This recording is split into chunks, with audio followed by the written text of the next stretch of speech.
título dessa mensagem, ela é muito oportuna para os dias que nós estamos vivendo. Eu quero falar sobre encarando a vida e a morte. Encarando a vida e a morte. Nós sabemos que lá no livro de Deuteronômio, Deus fala ao seu povo após entregar a eles a Torá. Moisés, usado por Deus naquele momento, coloca o povo diante desta realidade e diz para eles: olha, tem aqui bênçãos e tem aqui maldições. As bênçãos são decorrentes de ouvir e seguir a minha palavra. As maldições são decorrentes de não ouvir e não seguir a minha palavra.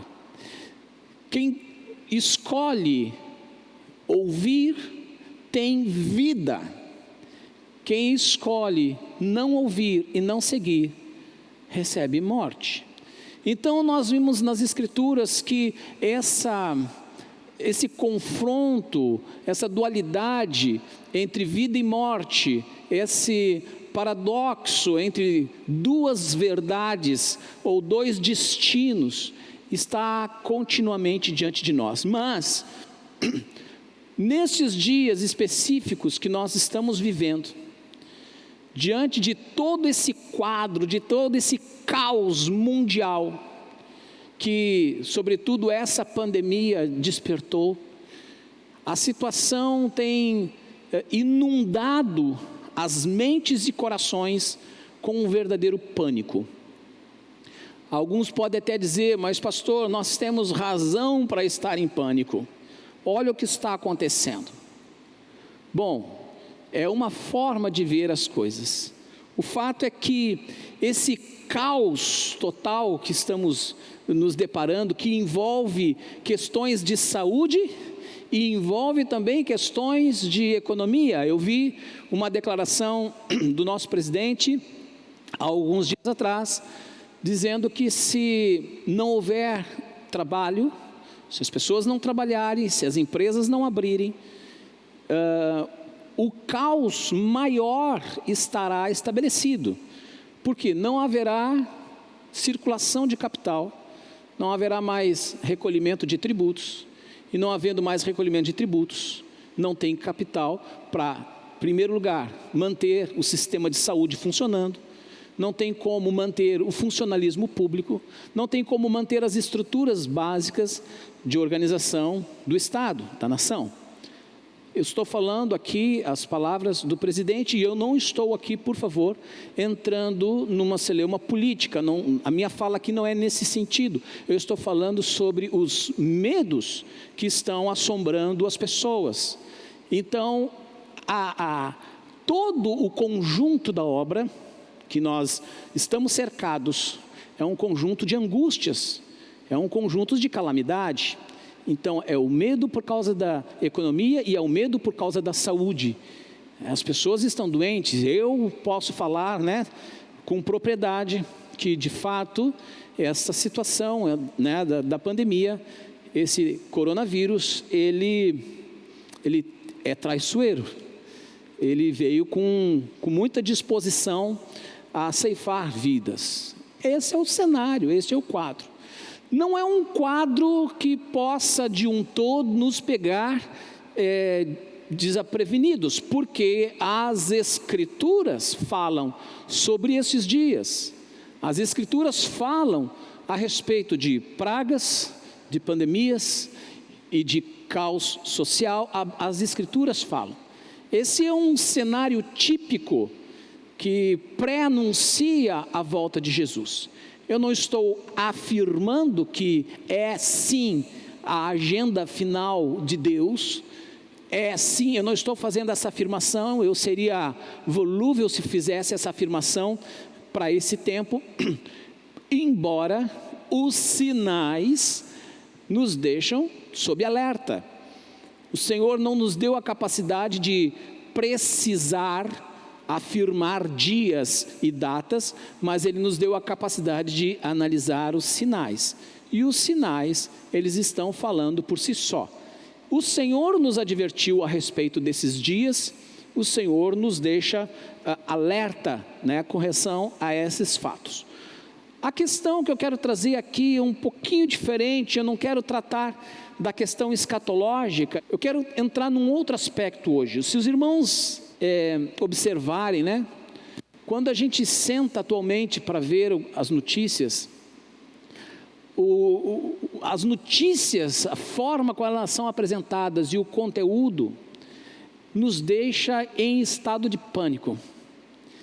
Quando eu estava no hospital, uma coisa que eu fiz, junto com meus colegas de quarto, nós evitamos, naquele período, de assistirmos às notícias, em especial de uma determinada emissora, que eu não vou nem falar o nome, mas talvez você imagine, porque ouvir aquelas notícias trazia uma sensação de medo terrível, uma sensação de fim de vida, fim de esperança, fim de mundo, fim de tudo. Então nós entramos em acordo, os companheiros de quarto, olha, não vamos nos alimentar com essas fontes aqui, porque não nos faz bem. Só que isso não é uma particularidade nossa lá no hospital, isso é uma coisa que há pelo menos um ano, o povo brasileiro está sendo bombardeado com esse tipo de mensagem, com esse tipo de informação. O que isso gera? Um discurso de pânico. Será que a nossa alma não sofre com isso? Será que o nosso homem interior não fica abalado de uma certa maneira? Ouça bem o que eu vou lhes dizer. Eu não estou aqui na rota do negacionismo. Não estou negando os fatos. Não estou virando as costas para o que de fato está acontecendo. Não estou fazendo isso. É outra coisa. Ok? Estou falando de como nós lidamos com os fatos, como nós vamos permitir que as situações nos afetem psicologicamente, emocionalmente e espiritualmente. É por esse caminho que eu quero dialogar com vocês hoje aqui. Vamos lá. Como eu estava falando, as nossas almas estão sendo sobrecarregadas com um discurso de morte, de caos e de desesperança. Não há nada de bom que se ouça. Você fica ouvindo números e mais números, e números alarmantes, assustadores, o tempo todo, várias vezes ao dia. E infelizmente, né, a gente está vivendo esse quadro. A gente vai no Facebook e de repente agora, nos últimos dias principalmente, uma pessoa próxima que faleceu, a mãe do fulano, o pai do Beltrano, é o irmão, é o amigo, é o pastor fulano, né? Agora tivemos aí a notícia daquele cantor Lázaro, que é bem famoso, tantos devem conhecer aí, também afetado por causa disso. Antes eram só os mais velhos, agora também mais novos. Então isso tudo está chegando. E na medida que a gente vai absorvendo com o volume, com a carga que tem sido derramada sobre nós, acontece um processo de uma fé invertida. O que eu quero dizer com a fé invertida? Romanos capítulo 10, no versículo 17, fala que, portanto, a fé vem pelo ouvir. A fé vem pelo ouvir. No caso, a fé em Deus vem por ouvir a mensagem do Evangelho, a palavra de Deus. Mas quando o que nós estamos ouvindo são declarações e discursos de morte e de pânico, de desesperança e de caos, se não vigiarmos, nós vamos nutrir uma fé invertida, uma fé no caos, uma fé na desesperança. E não são poucos os crentes em Cristo Jesus que estão sendo, sim, afetados e abalados, porque ou você vai crer no Senhor, ou você vai crer nos decretos que estão sendo emitidos contra a sua vida. Então o Senhor está dizendo que se eu crer, nada vai acontecer. E como é que o Senhor ficou doente e ficou no hospital e teve que ir para o oxigênio e bateu na trave e voltou? Como é que é isso, pastor? Não. Ao longo da mensagem você vai ver que em nenhum momento nós vamos ignorar os fatos. E eu afirmo para vocês, no que estiver ao seu alcance, tenha os devidos cuidados. No que tiver ao seu alcance, seja prudente. Não tentarás o Senhor teu Deus, né? Foi uma das formas que Satanás, ao se aproximar de Jesus, quis, né, enganar Jesus, dizendo para ele lançar-se, né, lá do pináculo do templo, e que os anjos o sustentariam e ele não se feriria nas pedras. E a palavra de Jesus é: não tentarás o Senhor teu Deus. Ou seja, há coisas que nós temos que ter a nossa cota de prudência e de responsabilidade, porque se não o fizermos, nós estamos tentando ao Senhor. Então, primeiro ponto é este: as pessoas estão alimentando uma fé invertida, uma fé no medo, uma fé no caos, uma fé na perspectiva pior do que da sua própria vida. Que mais? Quais os sentimentos que se estabelecem nesse contínuo discurso que ouvimos incessantemente? Se você ficar ligado, seja na televisão, redes sociais, é quase que 24 horas por dia, essa mesma mensagem. Quais as sensações? Insegurança. Você começa a se sentir extremamente inseguro, extremamente vulnerável. Você está exposto, você está vulnerável, você está à mercê de toda essa situação de incapacidade. É como se você não tivesse nada que pudesse fazer. Está de braços atados e o que espera é o pior. É tomado de sentimento de medo, muito medo, sobretudo o medo dos medos. Qual é o medo dos medos? É o medo da morte. Tenho acompanhado muito crente com medo da morte, medo de enfrentar a morte. Esse é um ponto que também vou trabalhar um pouquinho depois.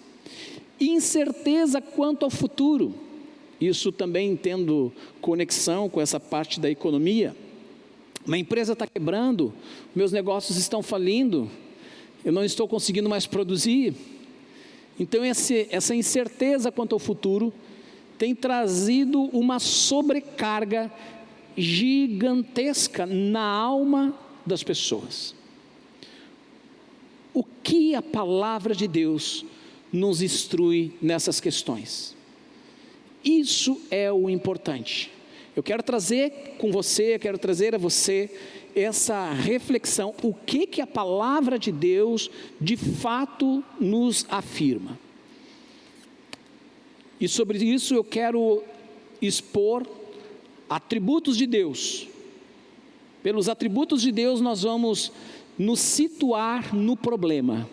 Primeiro atributo: Deus é onisciente.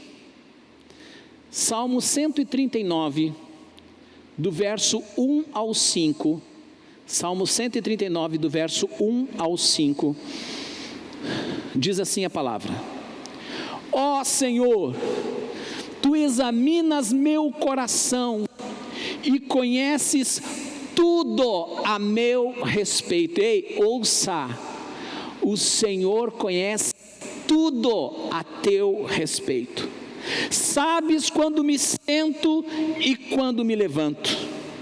Mesmo de longe, conheces meus pensamentos. Tu me vês quando viajo e quando descanso. Sabes tudo o que faço. Antes mesmo de eu falar, Senhor, sabes o que vou dizer. Vais adiante de mim e me segues. Põe sobre mim a tua mão. Esse conhecimento é maravilhoso demais para mim. É grande demais para eu compreender. Primeira afirmação que eu quero que você aqui tome consciência: Deus está ciente de tudo, de cada detalhe, de cada pessoa que contraiu o vírus, se ele ficou sem sintoma nenhum, se ele teve alguns sintomas, se ele está com sintomas mais pesados, se ele está numa UTI no hospital, se ele está entubado.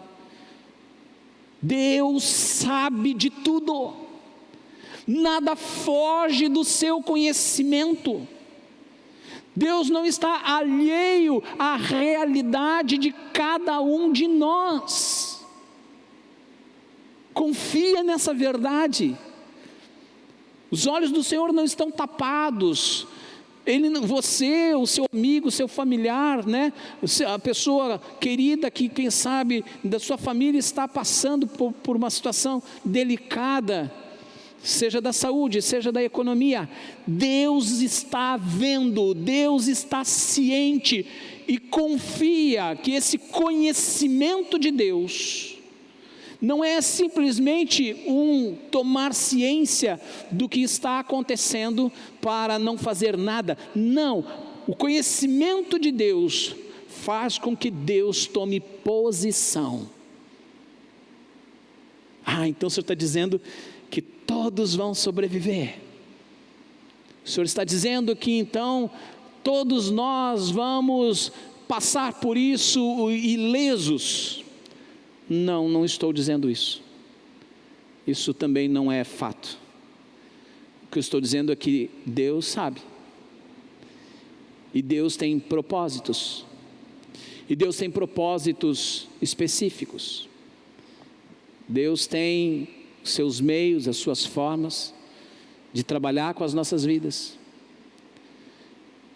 A Bíblia fala no contexto profético, escatológico, nós percebemos que quando houverem as manifestações das pragas, e talvez o coronavírus seja o início de uma delas, duas posturas, dois comportamentos vão ser evidentes sobre a terra.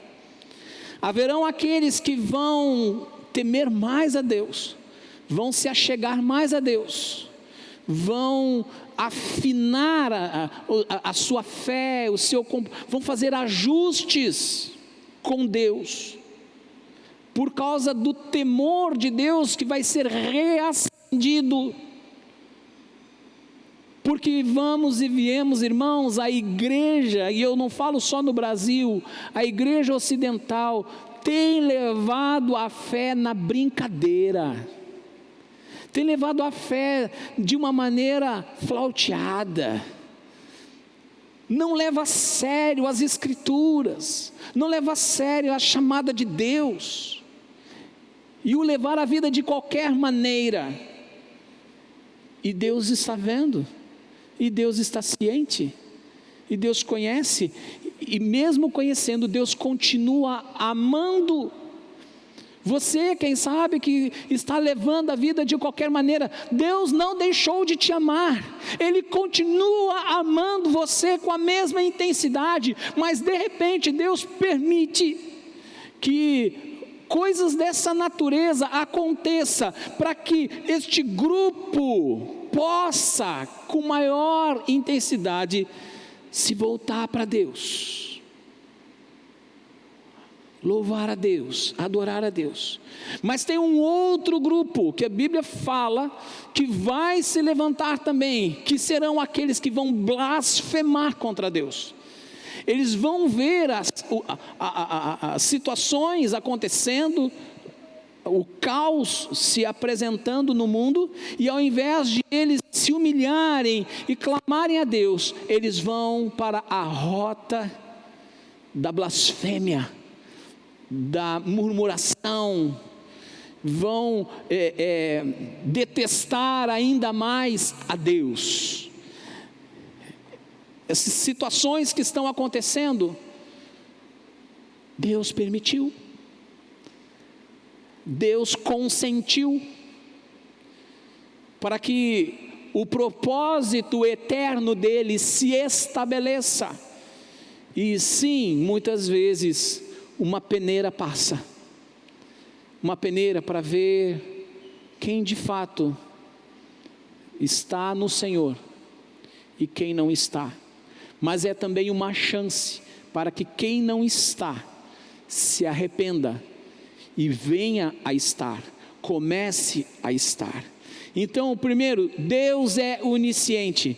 Saiba, Deus está vendo o teu drama, a tua dor, a tua aflição. Segundo, atributo de Deus: Deus é onipresente. No mesmo Salmo 139, dos versos 7 a 10, diz assim: é impossível escapar do teu espírito, não há como fugir da tua presença. Se subo aos céus, lá estás. Se desço ao mundo dos mortos, lá estás também. Se eu tomar as asas do amanhecer, se habitar do outro lado do oceano, mesmo ali, tua mão me guiará e tua força me susterá. Deus é onipresente. Deus não se afastou de você.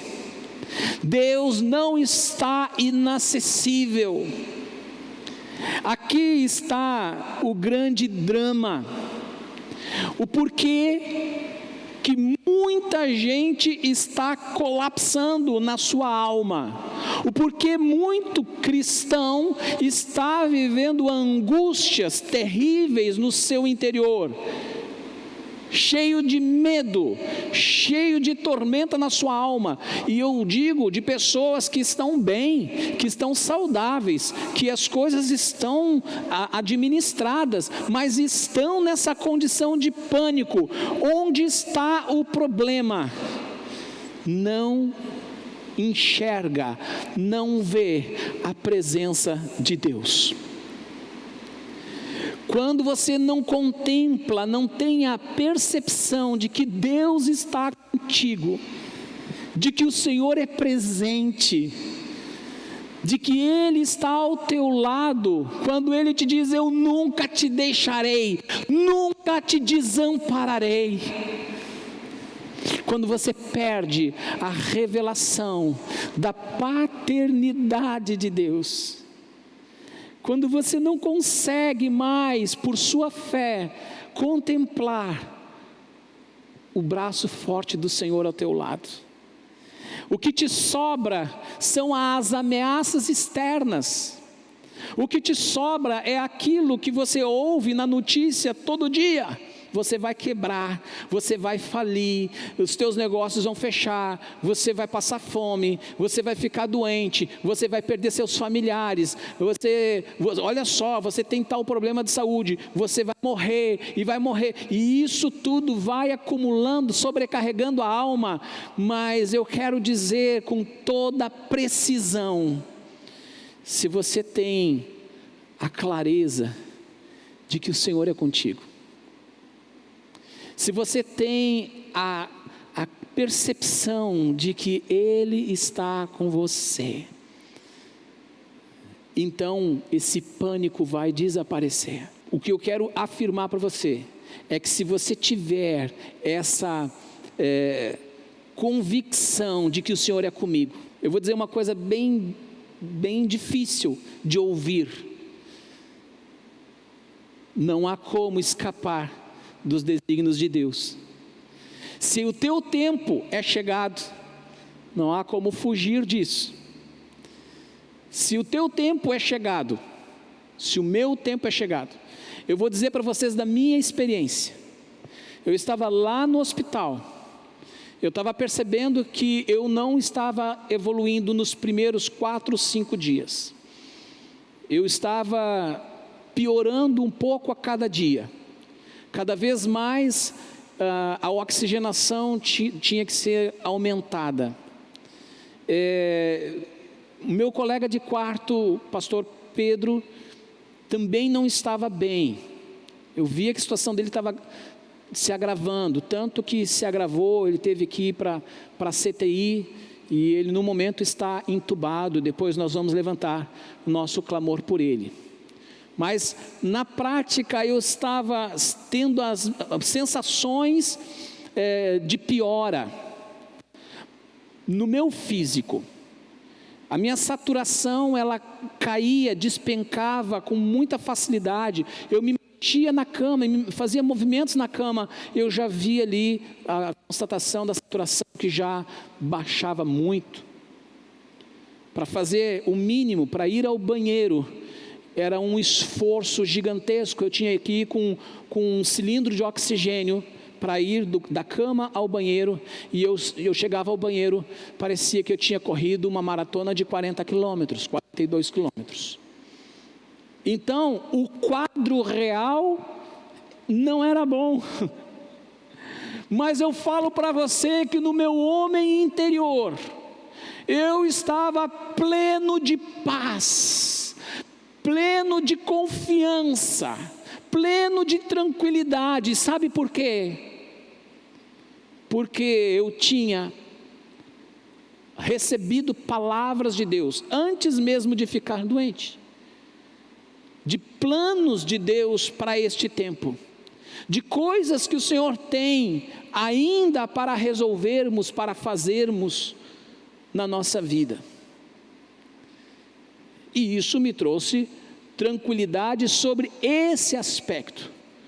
Mas não é apenas esse aspecto. Eu quero dizer que a menos que Jesus volte, enquanto Ele não voltar, todos nós vamos ter que enfrentar o dia da nossa partida. É uma realidade que não temos como fugir.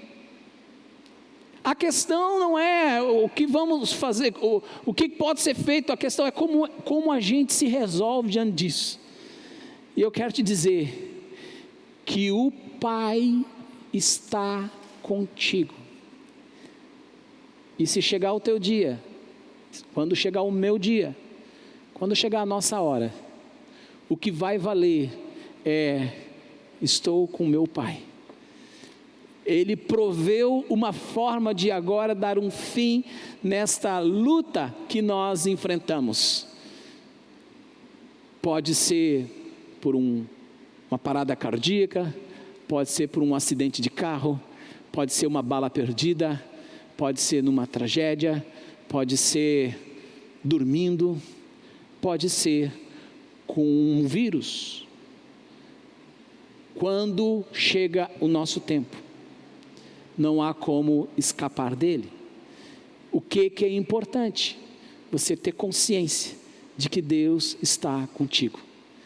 Não importa em que circunstância, o Pai está contigo. Terceiro atributo importante: Deus é onipotente. Agora sim, o Salmo 91, verso 1, diz: aquele que habita no abrigo ou no esconderijo do Altíssimo, encontrará descanso à sombra do Todo-Poderoso. Ouça, do Todo-Poderoso. Deus é onipotente. O que significa? Que Ele tem todo o poder. Apocalipse 1:8 diz assim: eu sou o alfa e o ômega, diz o Senhor Deus.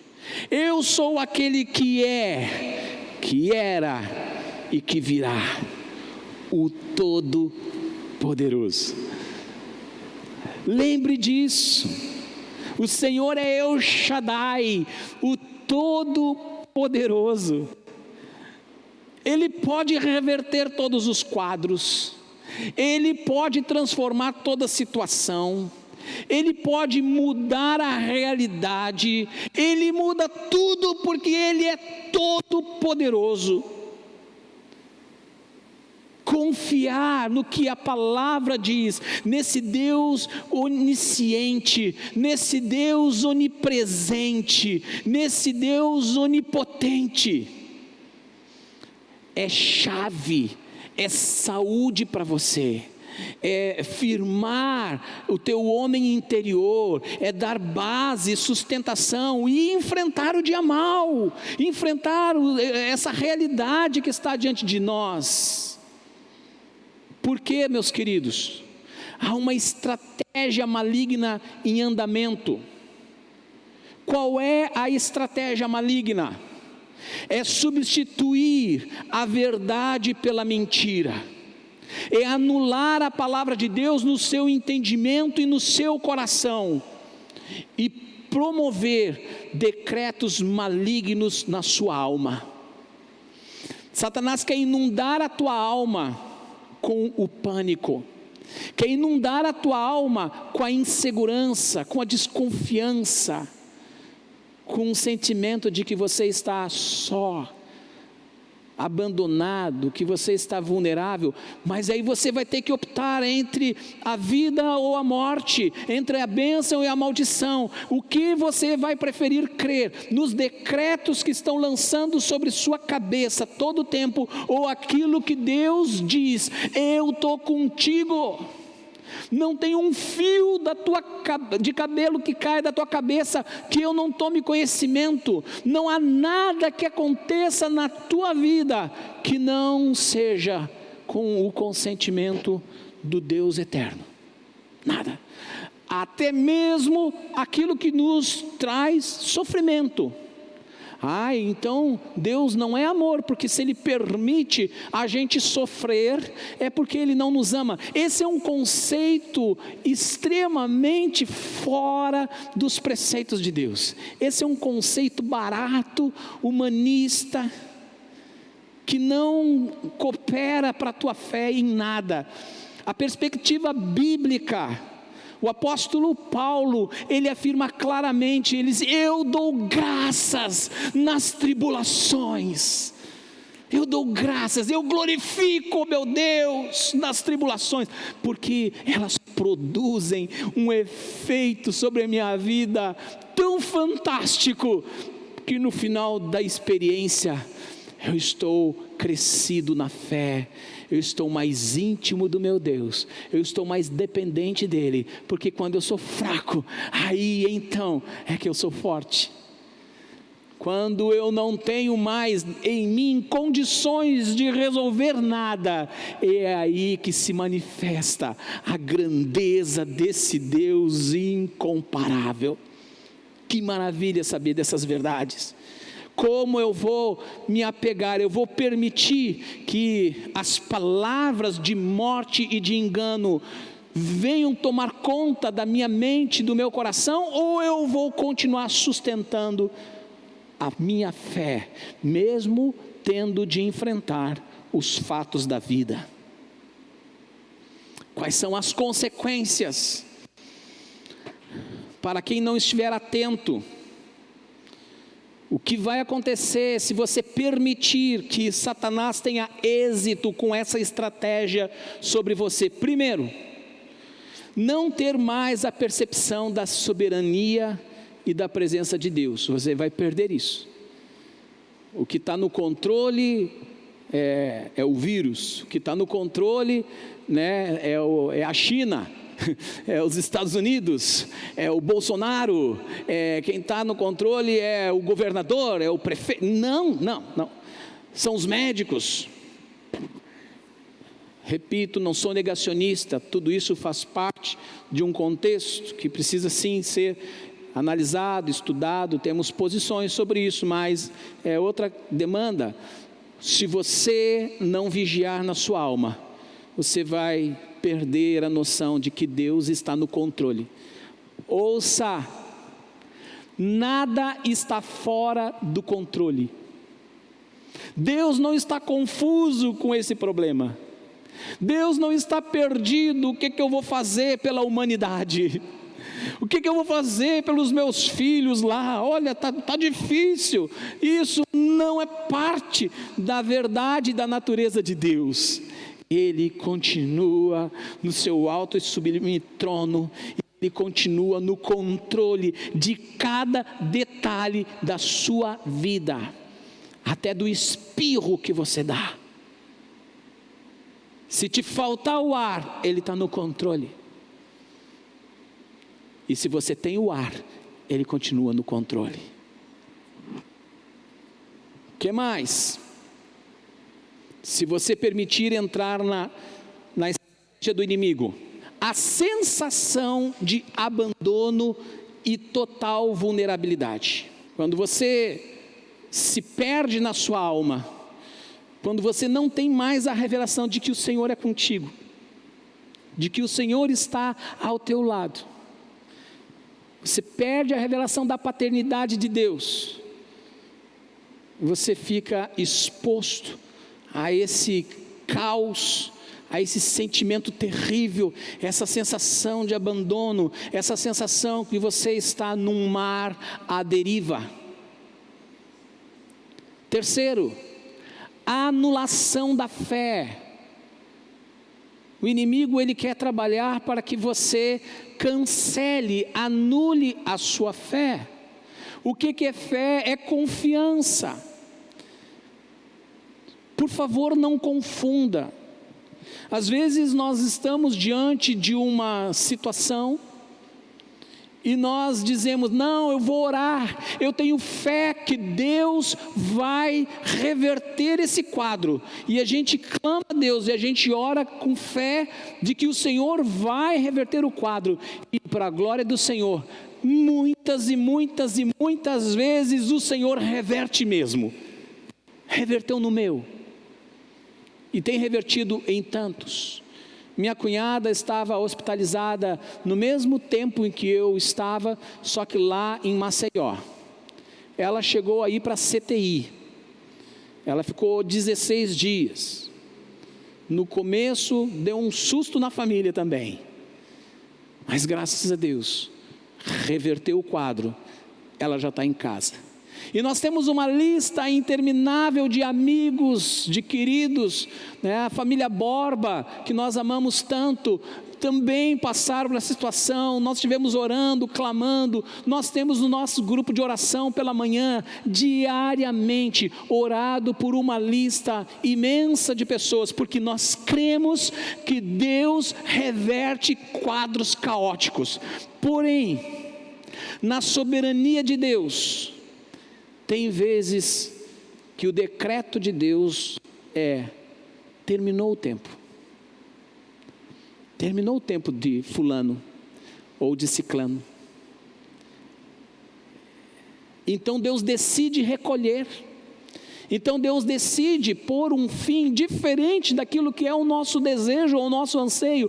E muitos acabam se perdendo na fé, ou perdem a fé, porque, mas como assim? Eu orei, eu pedi para Deus e Deus não fez.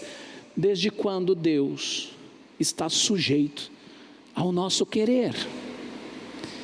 Deus fica sensível ao nosso clamor, é verdade, mas Ele não está sujeito ao nosso desejo ou ao nosso querer. Davi, quando o primeiro filho que ele teve com Batseba, fruto do pecado que ele cometeu, o menino adoeceu, e Davi se vestiu de pano de saco e cinza, e jejuou, e orou, e clamou a Deus, e chorou diante de Deus, e ele intercedeu para que o menino fosse curado, para que o menino fosse restabelecido, e clamou, e todo o palácio ficou assim, atento, preocupado com o rei Davi, pela situação como ele estava, em função do filho que estava doente, e de repente veio a notícia: o menino partiu. E depois que veio a notícia, todos ficaram ainda mais preocupados. Nossa, o que vai ser agora do rei? O menino morreu, olha o estado que ele está. Davi sai dali. Ele toma um banho, ele troca as suas vestes e se apresenta. E aí muitos questionaram, como assim? Se o menino ainda vivo, ele estava mal, agora que o menino partiu, ele está recomposto. E Davi nos traz uma grande lição. Ele disse: enquanto o menino estava vivo, eu tinha a possibilidade de clamar a Deus, para que Deus pudesse intervir, mas no momento em que ele partiu, Deus já deu a resposta. Deus deu a solução, diferente daquilo que eu gostaria, mas Ele é soberano. Louvado seja o Senhor. Às vezes a solução de Deus não é a mesma solução nossa. O problema não é se vamos ou não passar por cima das ameaças da morte, mas é como nós lidamos com ela. Como a nossa fé está posicionada diante dessa tormenta. Quarta consequência para quem não estiver atento e embarcar na ação do inimigo: medo e ansiedade, principalmente o medo da morte e o medo do futuro. Irmãos, essa é a grande estratégia maligna.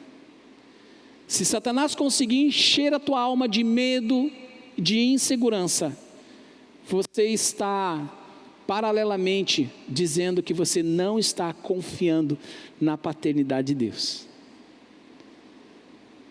Não siga esse trilho. Qual a solução? Qual a forma de vencer isso, de encarar isso? Você precisa fortalecer a crença na palavra de Deus e nas suas afirmações. Mateus 28, 20. Lembre-se disto: estou com vocês até o fim dos tempos. Palavras do Senhor Jesus. Ele falou aos seus discípulos: lembrem-se disso, eu estou com vocês até o fim dos tempos. Eu quero dizer para você que é um discípulo de Jesus, lembre-se disso, Ele está contigo todos os dias, até o fim dos tempos. Ele não te deixa, Ele não te desampara. Confia, descansa tua alma, descansa teu coração. Salmos 23, verso 4. Mesmo quando eu andar pelo escuro vale da morte, não terei medo, pois tu estás ao meu lado, tua vara e o teu cajado me protegem. O Salmo 23, que é o texto mais conhecido da Bíblia ao redor do mundo, é o capítulo da Bíblia que é mais lido. Isso tem estatística, mas na prática, como é fácil esquecer essas verdades maravilhosas e eternas.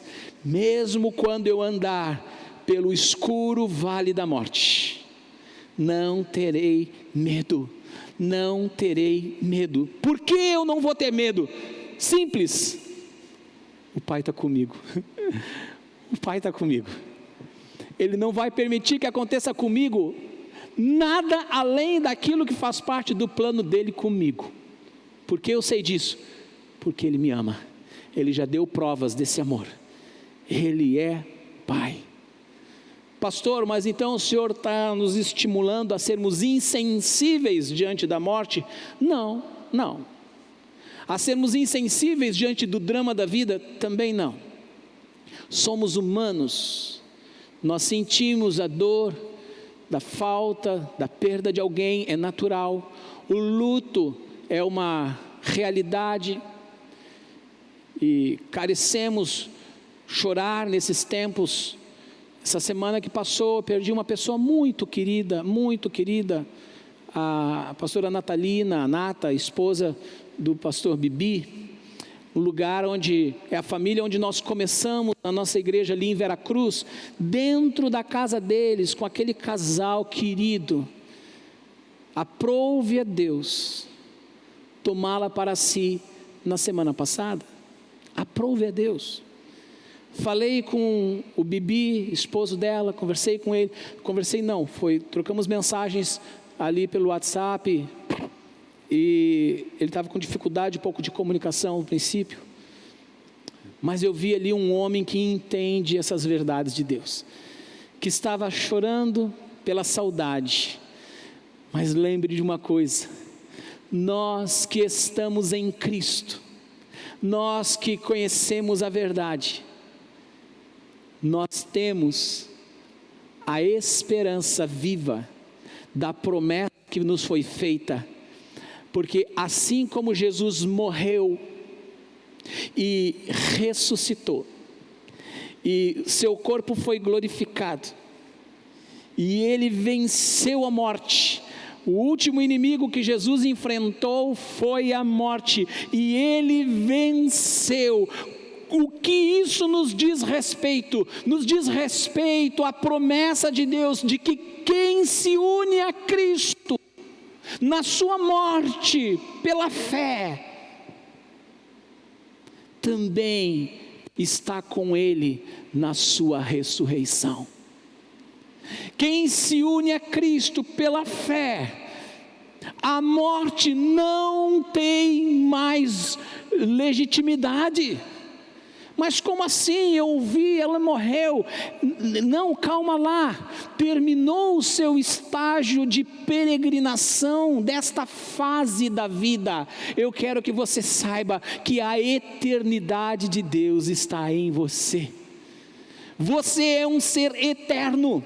O teu corpo físico, ele pode sim, neste tempo, perecer, mas imediatamente o Senhor te dá um corpo de glória, um corpo glorificado. E o que é mais fantástico é a promessa de que há algum tempo à frente, e pelo que me consta, esse tempo está cada vez mais perto, haverá um grande dia, onde todos aqueles que morreram no Senhor ressuscitarão. Que momento tremendo, que esperança! Essa é a esperança da glória, é isso que nos espera. O que te espera não é essa avalanche de coisas terríveis. O que te espera é a glória. O que te espera é vida, e vida abundante, e é vida eterna. Ou você ajusta a sua fé e prova dessa bondade infinita de Deus, ou você vai viver em sofrimento, em medo, em angústia. Lembrem de uma coisa, nossos dias já estão todos estabelecidos e contados. Jó capítulo 14, verso 5 diz: estabeleceste a extensão de nossa vida, sabes quantos meses viveremos, e não recebemos nenhum dia a mais. Via de regra, temos uma agenda de Deus para a nossa vida. Se Deus já estabeleceu uma agenda para a sua vida e para a minha vida, por que você vai andar ansioso, com medo ou angustiado? Descansa e viva. Salmo 139, do 13 ao 18, diz assim a palavra: Tu formaste o meu interior, e me teceste no ventre de minha mãe. Eu te agradeço por me teres feito de modo tão extraordinário. Tuas obras são maravilhosas, e disso eu sei muito bem. Tu me observavas quando eu estava sendo formado em segredo, enquanto eu era tecido na escuridão. Tu me viste quando eu ainda estava no ventre. Preste atenção nisso, cada dia de minha vida estava registrado em teu livro. Cada momento foi estabelecido, quando ainda nenhum deles existia. Como são preciosos os teus pensamentos a meu respeito, ó Deus, é impossível enumerá-los, não sou capaz de contá-los, são mais numerosos que os grãos de areia, e quando acordo, tu ainda estás comigo. Meus irmãos, o texto é fantástico. O texto é fantástico. Davi está trazendo à luz aqui essa verdade de que os nossos dias estão estabelecidos. Não se atemorize. Se eu partir, se você partir, é porque estava no tempo de Deus. Deus não deixa escoar. Deus não deixa passar. É por isso que não devemos atentar contra a nossa vida, porque querer atentar contra a nossa vida é querer atentar contra o projeto de Deus, contra a vontade de Deus. Confia. A conclusão de todo esse discurso, essa fala, é que o problema não é se vamos ou não morrer por causa da pandemia, mas sim o que a morte significa para nós e como olhamos para o futuro. O que a morte significa para você? A morte significa o fim? A morte significa que acabou? A morte significa que não há mais esperança? Ou a morte significa Deus deu o seu tempo, e este é o tempo que Ele me deu para essa fase da minha existência. Ela continua, agora na outra condição. Que condição? Na condição prometida, na condição completa, na condição ideal, na condição esperada.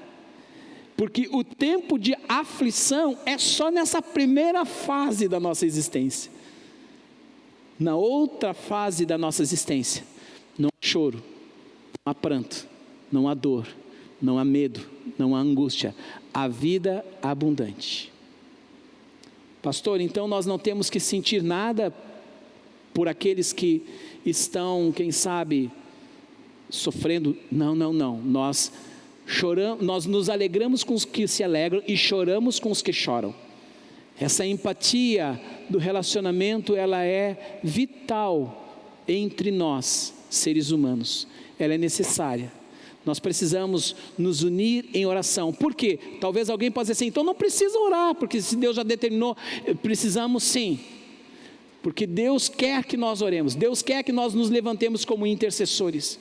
Deus conta com a nossa parceria para que entendamos a vontade dEle. Nós nos unimos em oração, nós estamos clamando e nós temos respaldo nas Escrituras também, para poder dizer que por vezes Deus muda decretos de tempos. Isso também acontece.